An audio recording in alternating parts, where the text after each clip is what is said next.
Caviardé, pardon, cette fois-ci. On va conclure, Ilana, avec un sujet polémique qui fait couler beaucoup d'encre en ce moment à Paris, qui en fâche certains, qui en ravit d'autres.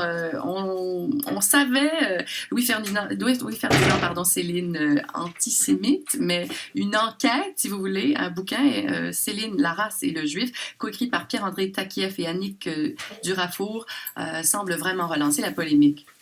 Alors, je ne sais pas où vous en étiez, vous, dans votre relation avec Céline, mais personnellement, je pensais qu'il était je savais qu'il était antisémite, évidemment, mais je pensais qu'il s'était contenté de vocifération d'ordre général. De commentaires, oui. Voilà. Ce que j'ai découvert en regardant ce livre, c'est que il n'a pas été qu'un antisémite littéraire, un antisémite de plume. Il a dénoncé des gens et il a été un agent actif de la police allemande à Paris. Et ça, ce sont deux informations essentielles que l'historien des idées Pierre-André Taguieff et la spécialiste des rapports entre la littérature et la politique Annick Durafour ont mis au jour. Alors, ils ne sont pas les seuls à avoir travaillé sur ce sujet. D'autres ont travaillé. Il existe d'innombrables biographies et livres sur Céline en France et partout dans le monde d'ailleurs. Mais ce que pointent Taguieff et Durafour, c'est que jusqu'à présent, le plus souvent, les spécialistes de Céline avaient un regard complaisant sur lui. C'est-à-dire qu'il y avait des tas d'éléments factuels qui étaient à la disposition des chercheurs, mais qui étaient minorés dans l'appréciation qu'ils faisaient de l'œuvre de Céline. C'est-à-dire qu'ils avaient souvent les documents, ils les avaient sous la main, mais ils n'en tiraient pas les conclusions qui s'imposaient.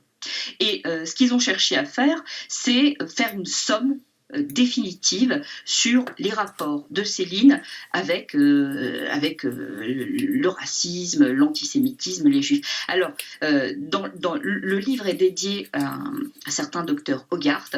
Ce docteur Hogarth travaillait au dispensaire de Besançon, où Céline lui-même a travaillé plus tard. Et pendant la guerre, Céline cherchait un travail et a appris qu'il existait ce poste au dispensaire de Besançon en banlieue parisienne, et il le voulait pour lui, ce poste. Et donc il a écrit plusieurs lettres aux autorités, jusqu'au ministre de l'Intérieur, pour dénoncer ce docteur Hogarth comme juif, pour qu'il soit destitué et licencié. Et puis ensuite il a appris qu'il n'était pas juif, qu'il était simplement, si j'ose dire, un noir haïtien qui devait rentrer chez lui. Et donc, il a écrit de nouvelles lettres pour le dénoncer comme un noir haïtien, étranger, etc., qui devait rentrer chez lui. Le docteur Hogarth a été destitué et Céline a eu le poste. Et donc, c'est tout ça que Pierre-André Taguieff et Annick Durafour mettent en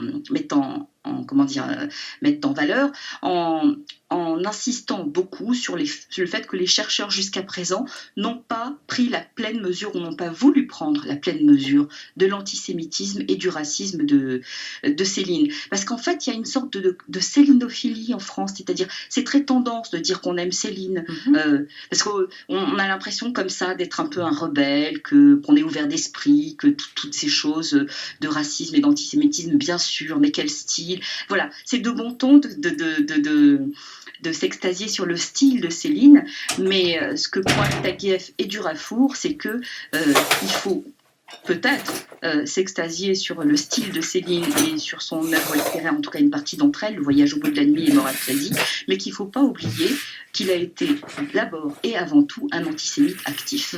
Alors, qui pose encore la question, peut-on dissocier l'auteur de son œuvre? Merci beaucoup. Alors, ça s'appelle Céline, la race, le juif, 1182 pages, toute une enquête quand même publiée. Donc, oui, il y a beaucoup de notes, hein. Il y a 300-400 pages de notes quand même. Donc, on peut le lire sans lire les 1200 pages in extenso. Parfait. Et le livre sera disponible le 8 mars prochain au Québec. Merci beaucoup, Ilana Mori-Youssef à Paris. À bientôt. Au revoir.